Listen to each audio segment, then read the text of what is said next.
Hello guys, welcome to a new video from the channel. This time we check how to fix Wi-Fi adapter missing in device manager. So let's start.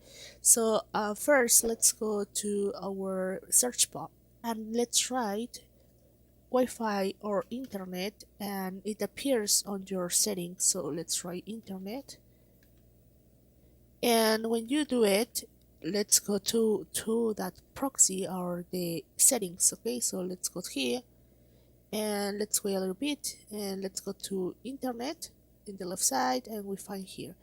So as you can see here, we have the connection is working correctly, and then if you want to reset it, just scroll down and let's go to here to the advanced setting, and we have here the option that says reset your internet. So you have to click here and you can check here that it says reset.